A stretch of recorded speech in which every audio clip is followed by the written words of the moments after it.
سلام يا غالين. سؤالنا اليوم: كيف يصلي المسيحيون؟ دعونا نقرأ ماذا يعلم السيد المسيح عن الصلاة. يقول السيد المسيح في إنجيل متى والإصحاح 6 من الآية 5: ومتى صليت فلا تكن كالمرائين فإنهم يحبون أن يصلوا قائمين في المجامع وفي زوايا الشوارع لكي يظهروا للناس. الحق أقول لكم إنهم قد استوفوا أجرهم. وأما أنت فمتى صليت فادخل إلى مخدعك واغلق بابك وصل إلى أبيك الذي في الخفاء، فأبوك الذي يرى في الخفاء يجازيك علانية. إذن يعلمنا المسيح هنا بأن الصلاة هي أن تتكلم مع الله، وليس لإظهار نفسك للناس بأنك تصلي وبأنك متدين.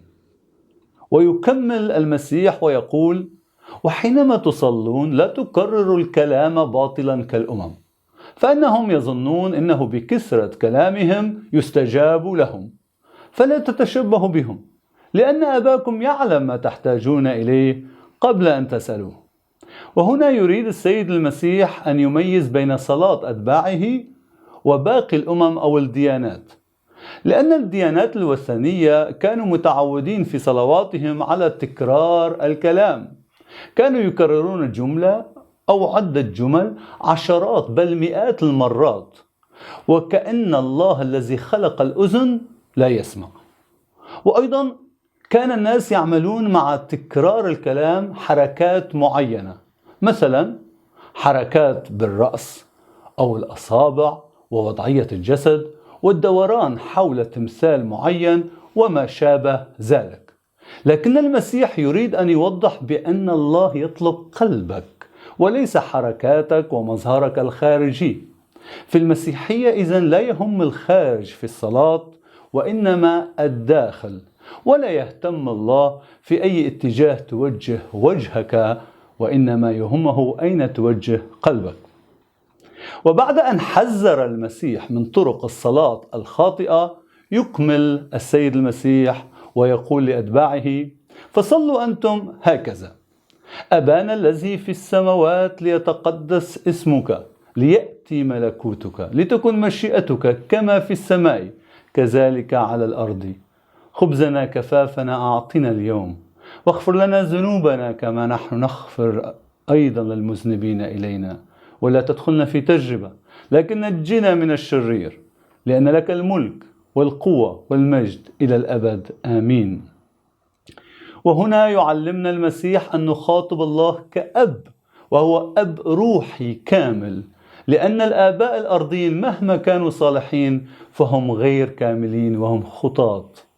الله كأب روحي لنا هو أب صالح وكامل في رعايته وأمانته، وهذا لا ينقص أبدا من شأن الله، بل هذا هو فرح الله بأن يكون أبا لنا جميعا وبأن يدعون أولاده.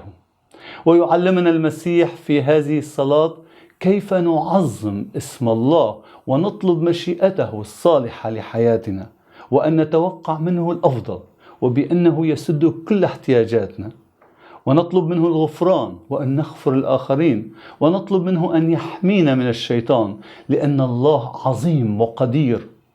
وعندما يكون لنا الحماية منه، الحماية الكاملة من إبليس وأرواحه الشريرة، عندها نستطيع أن نكون آمنين في أحضان الآب.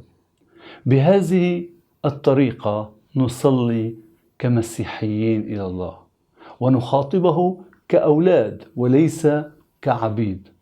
الصلاة في المسيحية ليست واجب، وإنما حق من حقوقنا. فالصلاة هي المتعة الروحية في محضر الله، والله أعطانا هذا الحق لأننا أولاده، ولا يوجد أوقات محددة نلتزم بها، ولا يهم الله كم مرة في اليوم تذهب إليه. في الحقيقة يجب أن نكون في صلة مع الله كل اليوم، وليس فقط في أوقات معينة. وفي المسيحية لا يوجد اغتسال ووضوء، لأنه وكما قلت بأن الله يطلب قلبك في الصلاة وليس المظهر الخارجي. هذه هي صلاة البنوة، وهي مختلفة عن صلاة العبد. وسؤالي لكم: من يشتاق أكثر إلى الصلاة وقضاء الوقت في محضر الله في الصلاة؟ أبناء الله الذين يعتبرون الصلاة حق وامتياز لهم، أم العبيد الذين يحسبون الصلاة واجب عليهم وتركها قد يوصلهم إلى النار؟ السؤال القادم هو: ماذا يقصد المسيح بكلامه ما جئت لألقي سلاما بل سيفا؟ وإلى اللقاء.